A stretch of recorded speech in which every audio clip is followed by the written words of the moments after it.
If you have tight hips from sitting, a cranky lower back, or just general stiffness when you bend over, then this first exercise might be your new best friend. So let's go right into it. We're gonna do the ever so fun frog stretch. Notice that I've got this mat set up sideways here. And the reason why we're gonna do that is because when we're in tabletop, we're actually gonna widen the legs as much as we can. And we wanna make sure that our knees are nice and comfortably supported on this super comfy surface. So what we're gonna do is we're gonna have our wrist, elbow, shoulder stacked. And then from here, once we're in tabletop, we're gonna slowly start to widen up as much as we can comfortably go. So remember, when we're doing our stretching, we never wanna go to a point of pain. We only wanna feel slight discomfort. So only go up to the point where we feel that slight discomfort, and that's your good end range there. So from here, what we're gonna do is now we're gonna slowly start to shift the hips back so we can feel a good stretch on our inner thighs or our adductors. And then we're gonna go ahead and we're gonna shift forward from here.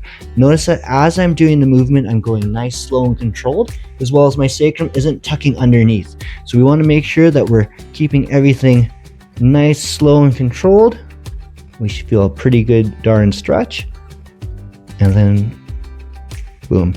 My knee hurt! So here's a couple pro tips that I can give you that made it really click. So you'll notice what I did is I actually double folded the mat and have it sideways. That way your knees can be supported and it feels pretty darn comfortable if the first position wasn't good.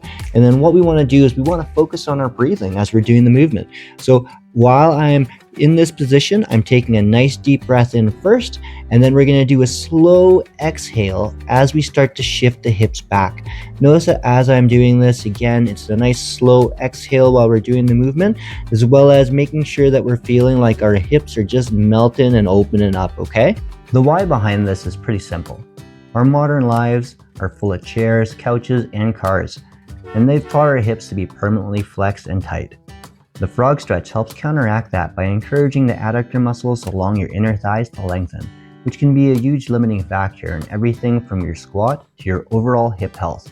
It's a great antidote to the desk body.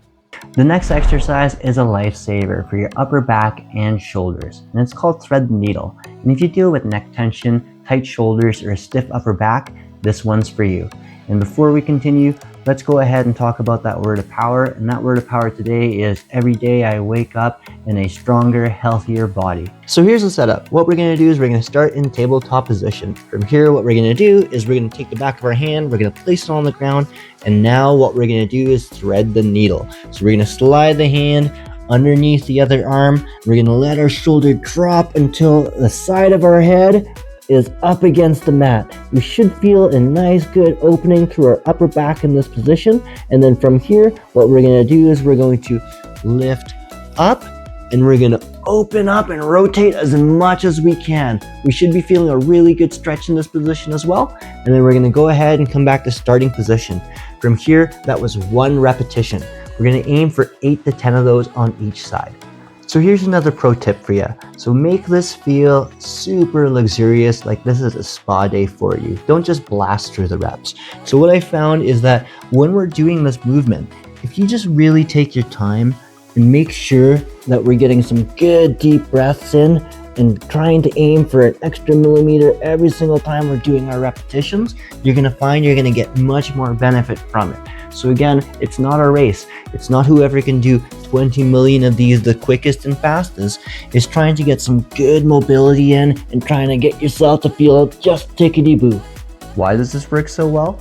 Well, when your upper spine is stiff, your lower back and shoulders often have to pick up the slack, which can lead to aches and dysfunction. Threading the needle helps restore healthy rotation in your rib cage and spine, which supports better shoulder mechanics and a more natural posture. This next one looks almost laughably simple, but it's foundational, and it's called the quadruped or tabletop rocking. And it's about re-educating your body on how to move from a stable core.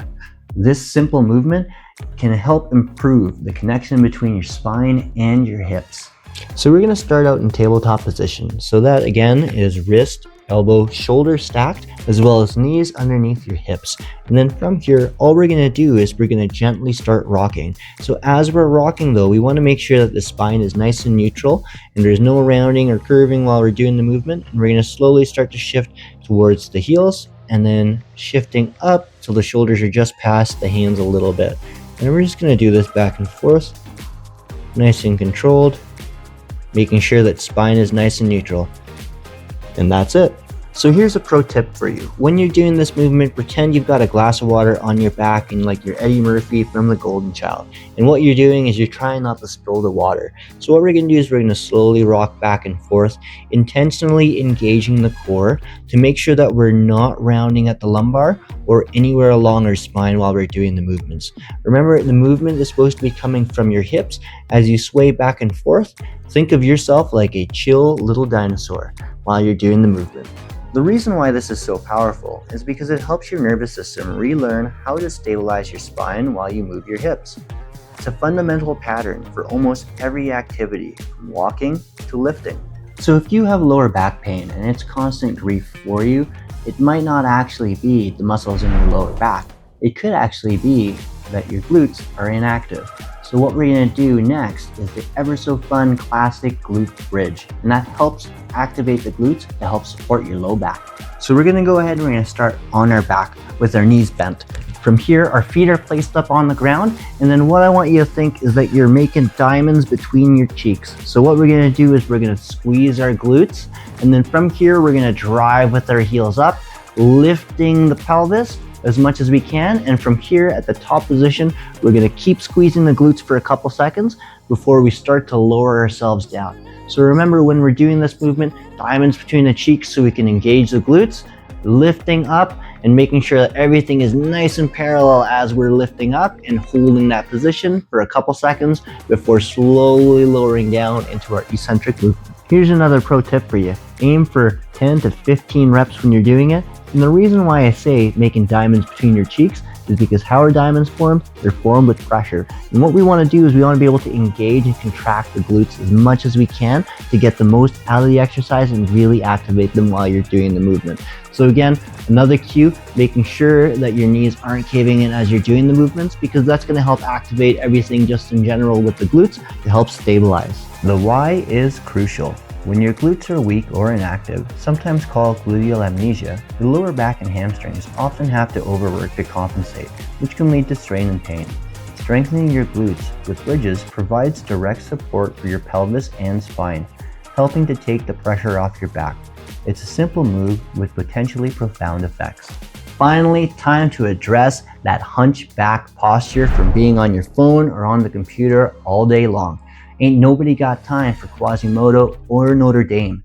And what we're doing is an exercise called the wall slide. We're going to start out with our back up against the wall and our feet just a couple inches away. So what we're going to do is we're going to go ahead and making sure that our back and our pelvis are up against the wall. We're going to have our arms up, wrists up against the wall. And what we're going to do is we're just going to go ahead and we're going to slide up, trying to keep the arms up against the wall while we're doing the movement.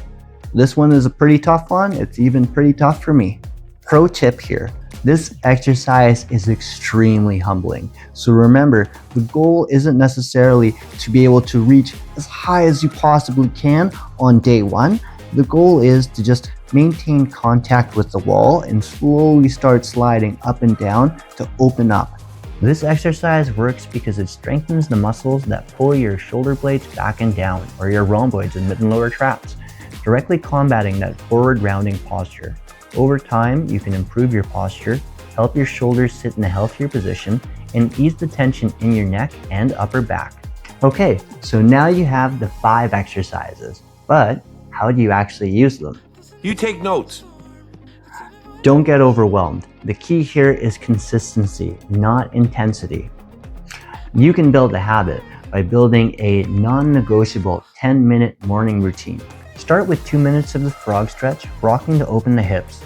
Then do a set of 10 thread the needles on each side. Follow that up with 2 minutes of quadruped or tabletop rocking, and then 2 sets of 10 to 15 glute bridges.